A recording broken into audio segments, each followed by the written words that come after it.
नमस्कार, मैं हूं कोमल शर्मा और आप देख रहे हैं न्यूज 21। शुरुआत करते हैं हमारो राजस्थान बुलेटिन की। बागोड़ा उपखंड मुख्यालय पर गोस्वामी समाज सेवा समिति के तत्वाधान में आज भगवान त्रातात्रेय जयंती का उत्सव धूमधाम से मनाया गया। यह आयोजन मासीजा रेस्टोरेंट एंड होटल में किया गया, जिसमें बड़ी संख्या में गोस्वामी बंधुओं ने हिस्सा लिया। जयंती समारोह से पूर्व एक भव्य भजन संध्या का आयोजन किया गया, जिसमें गोस्वामी समाज के भजन कलाकारों ने अपनी मधुर प्रस्तुतियां दी। इस कार्यक्रम में बागोड़ा तहसील के अलावा जालोर जिले के सैकड़ों गोस्वामी बंधुओं ने भाग लिया। कार्यक्रम में पधारे नागाजी सोमगिरी महाराज ने भगवान दत्तात्रेय की जीवनी पर प्रकाश डालते हुए आह्वान किया कि सन्यासी कुल की मर्यादा को रखते हुए सनातन धर्म की रक्षा के लिए गोस्वामी समाज को आगे आना चाहिए। बागोड़ा से रामाराम सोलंकी की रिपोर्ट। डीडवाना में सीकेएस हॉस्पिटल और एचडीएफसी बैंक के संयुक्त तत्वाधान में एक विशाल रक्तदान शिविर का आयोजन किया गया। इस मानवीय पहल में युवाओं और स्कूली छात्रों ने उत्साहपूर्वक भाग लिया। आयोजन स्थल पर सुबह से ही रक्तदाताओं की भीड़ उमड़ती रही। युवाओं और छात्रों ने बढ़ चढ़कर रक्तदान किया और जीवन बचाने के इस नेक कार्य में अपनी भागीदारी सुनिश्चित की। रक्तदान शिविर में एएसपी महमूद खान ने भी शिरकत की। उन्होंने रक्तदाताओं की हौसला अफजाई करते हुए युवाओं को रक्तदान जैसे मानवीय कार्यों में सक्रिय रूप से आगे आने के लिए प्रेरित किया। आयोजकों के अनुसार शिविर में दर्जनों यूनिट रक्त एकत्रित किया गया, जिसे आपातकाल में जरूरतमंद मरीजों के लिए उपयोग में लिया जाएगा। इस शिविर से समाज में रक्तदान के महत्व का संदेश गया। डीडवाना से गुलाब नबी आजाद की रिपोर्ट।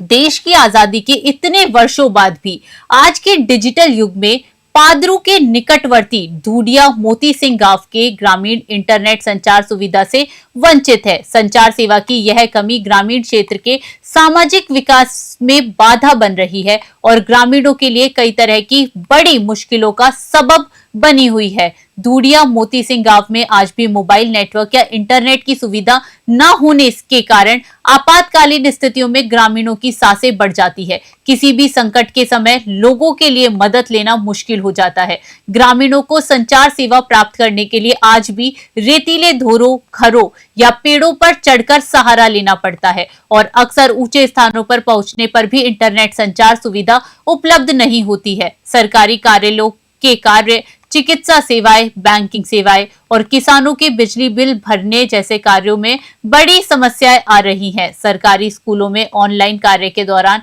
और विद्यार्थियों की ऑनलाइन पढ़ाई भी बुरी तरह प्रभावित हो रही है।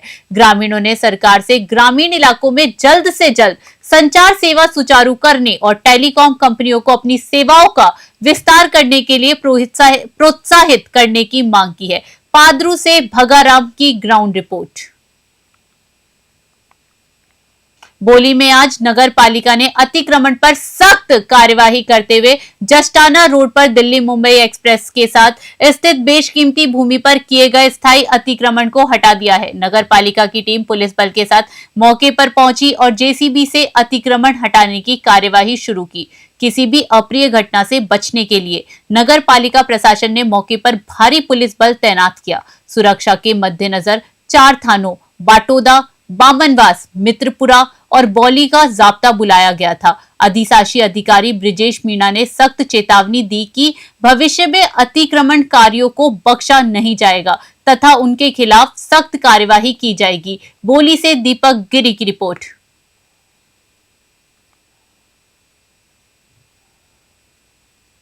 हमें अतिक्रमण की शिकायतें बहुत ज़्यादा हो रही थी, उसके चलते तहसीलदार जी के द्वारा राजस्व टीम का गठन कर सीमा ज्ञान करवाया गया। उसके आधार पर अतिक्रमण किया गया और भविष्य में कभी भी अतिक्रमण करने वाले को बख्शा नहीं जाएगा।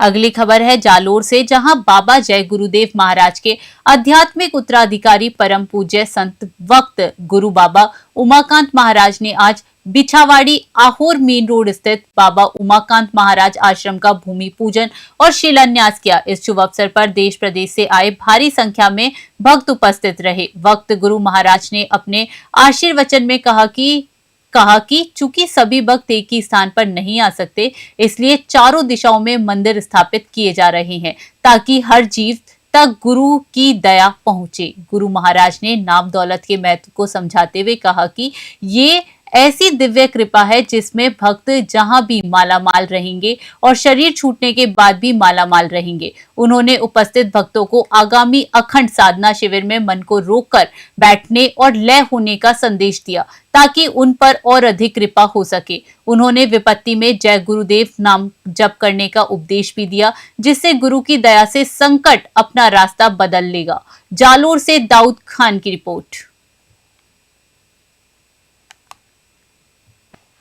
कोटा जिले के इटावा उपखंड में पंचायत पुनर्गठन का जबरदस्त विरोध देखने को मिल रहा है। शुक्रवार दोपहर को केशवपुरा गांव के ग्रामीणों ने उनके गांव को सम्मानपुरा ग्राम पंचायत में शामिल करने के विरोध में कोटा श्योपुर स्टेट हाईवे पर चक्का जाम लगा दिया। ग्रामीणों ने विरोध जताते हुए कहा कि उनका गांव पहले रजोपा पंचायत में शामिल था, लेकिन राजनीतिक कारणों में अब उसे लगभग 8 किलोमीटर दूर सम्मानपुरा पंचायत में कर दिया है। ग्रामीणों की मांग है कि उनके गांव को वापस रजोपा पंचायत में शामिल किया जाए। स्टेट हाईवे को जाम करने के कारण सड़क के दोनों ओर वाहनों की लंबी कतारें लग गई, जिससे यात्रियों को भारी परेशानी उठानी पड़ी। जाम की सूचना मिलते ही पुलिस मौके पर पहुंची और ग्रामीणों से बातचीत कर रास्ता खुलवाने का प्रयास किया। हालांकि खबर लिखे जाने तक ग्रामीण अपनी मांग पर अड़े रहे और जाम जारी रहा। कोटा से कमिंदु जोशी की ग्राउंड रिपोर्ट।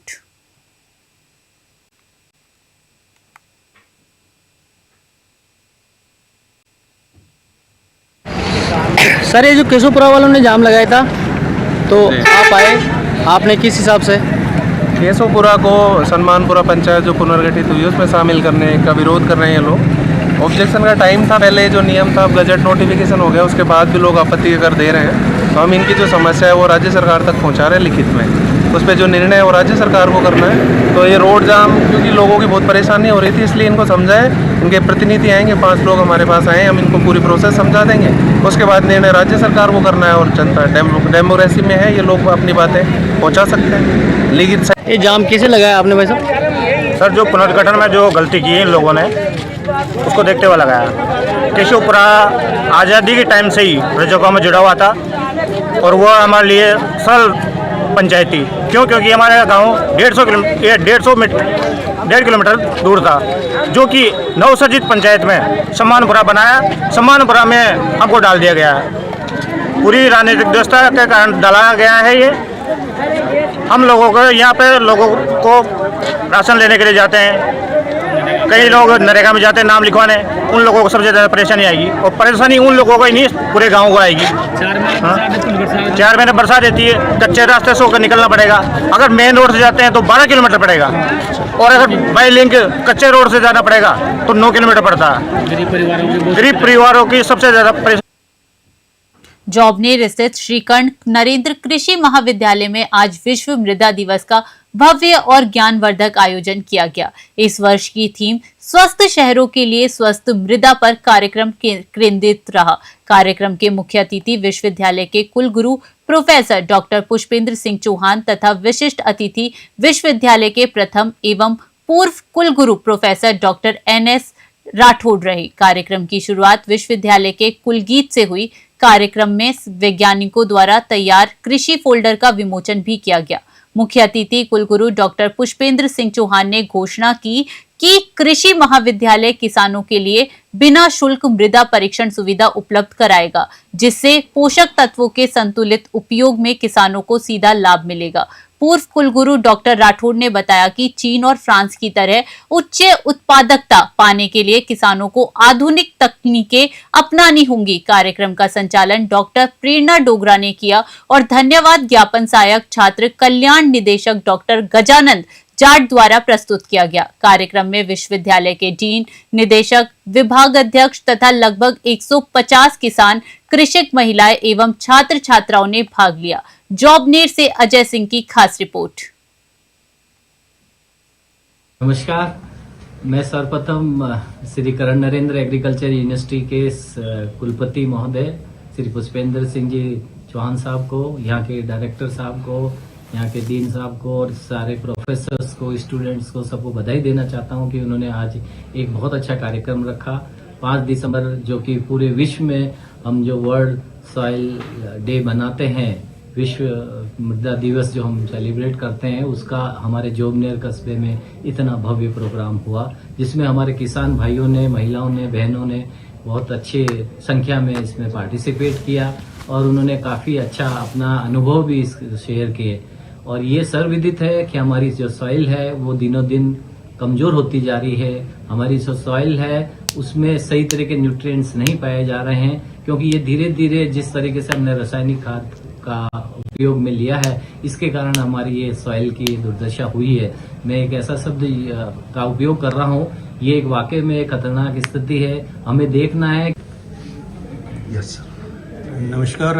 आज के विश्व मृदा दिवस पर सभी किसानों और सभी शहरवासियों को पहले तो मेरी तरफ से बहुत बहुत अभिनंदन कि आज ये दिवस हम लोग इसलिए मनाते हैं कि ज़मीन की जो आज की स्थिति है और उसकी वजह से जो दिक्कतें आ रही हैं, खास करके फसल में या स्वास्थ्य में, क्योंकि अब सिर्फ उत्पादन ही नहीं, आदमी के, मनुष्य के स्वास्थ्य के साथ भी जो जुड़ी हुई है बातें, उसको भी ध्यान में रखना होगा। तो खास करके जो ज़मीन का स्वास्थ्य है वो मनुष्य के स्वास्थ्य के साथ भी जुड़ा हुआ है। तो ज़मीन का स्वास्थ्य खास करके जैविक है, भौतिक है या रासायनिक है, इन 3 बातों पे आधार रखता है कि ज़मीन जो है वो।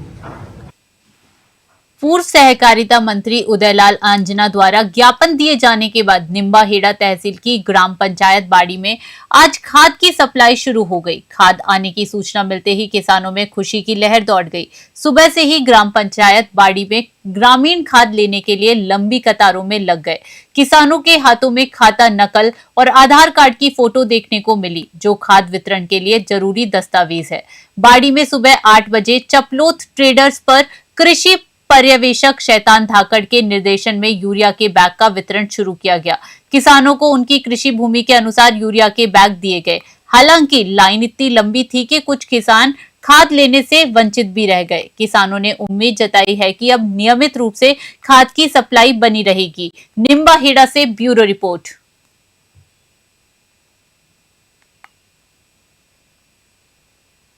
शुक्रवार सुबह लगभग 10:15 पर राजस्थान हाईकोर्ट को एक धमकी भरा ईमेल प्राप्त हुआ, जिसमें कोर्ट परिसर में बम लगाए जाने की बात कही गई थी। इस सूचना से हाईकोर्ट परिसर में हड़कंप मच गया। धमकी मिलते ही अदालत प्रशासन ने तत्काल कार्यवाही की गई। तुरंत सभी कोर्ट कक्ष खाली कराए गए और सभी मुकदमों की सुनवाई स्थगित कर दी गई। तत्काल पुलिस, एटीएस, बम निरोधक दस्ते और डॉग स्क्वाड को बुलाया गया। सुरक्षा कर्मियों ने पूरा परिसर सील करवाकर विस्तृत तलाशी अभियान शुरू किया। कोर्ट परिसर की हर मंजिल और कमरा कमरा तलाशा गया। पुलिस की तकनीकी टीम अब उस सिस्टम आईपी एड्रेस की पहचान करने में जुटी है जिससे ये धमकी भरा ईमेल भेजा गया था। जांच में ये भी देखा जा रहा है कि क्या ये धमकी पहले 31 अक्टूबर को आए इसी तरह के किसी धमकी भरे मेल से जुड़ी हुई है। इस घटना ने न्यायिक परिसर की सुरक्षा, साथ ही वकील, कर्मचारी और आम जनता की सुरक्षा को लेकर चिंता बढ़ा दी है। जयपुर से ब्यूरो रिपोर्ट।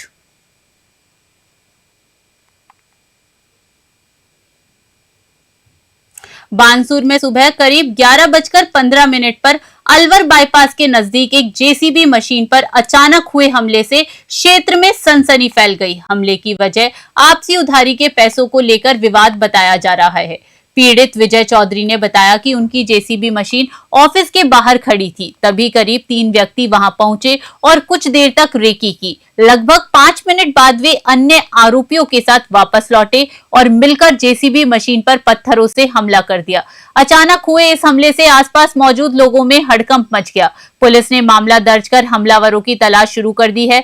पुलिस का कहना है कि हमले की वजह आपसी उधारी के पैसों को लेकर विवाद माना जा रहा है और मामले की जांच जारी है। बानसूर से सतीश शर्मा की रिपोर्ट। ऑफिस से गया तो वहाँ एक अंकल बेटा सुरेश अंकल नाम करे, मेरे गाँव का है, राजपुर का। तो उससे मेरी लेन देन थी व्यवहार की, 1 लाख रुपए बदले शादी में। और उसको मैं कहा कि सर पैसे दिला दो, कहते मैं तेरे इलाज करा दूंगा आज भी 2 मिनट। तो उसके घर से उनके बच्चों को बुला के और 5-7 लोगों को बुला के मेरे साथ मारने की धमकी और मेरी जेसीबी सारी शीशे तोड़ दी और तोड़-फोड़ की भयंकर, और खूब पत्थर फेंके, शटर लग रहे हैं, जेसीबी शीशे टूट गए और जान से मारने धमकी दे रहे बार-बार। और बीच में एक लक्ष्मण सिंह शेखावत जी थे मैनपुर के शक्ति, उनको मैंने कहा मगर शक्ति साहब आप बुलाए थे, तो उसको माँ बहनी में फोन निकाल रहे थे और वो कही थी उनको, उनसे मैं फोन पे बात कराई और ये कहीं जान से मारेंगे, कहीं मुझे जान से मारेंगे, मुझे मारने की धमकी दे रहे और मेरी जान खतरा है। पहुंची पुलिस को मैंने फोन किया 100 नंबर पे, तो पुलिस मौके पे गई और मेरी जेसीबी की मेरी दुकान से फोटो खींच लाई और मेरी दुकान से ऑफिस में कैमरे लगे हैं, सब रिकॉर्डिंग है। अभी तक क्या कार्रवाई? अभी तक कार्रवाई पुलिस ने एक पकड़ लाई है, नोटिस में पकड़। हमारो राजस्थान बुलेटिन में आज के लिए इतना ही। बने रहिए न्यूज़ 21 पे। नमस्कार।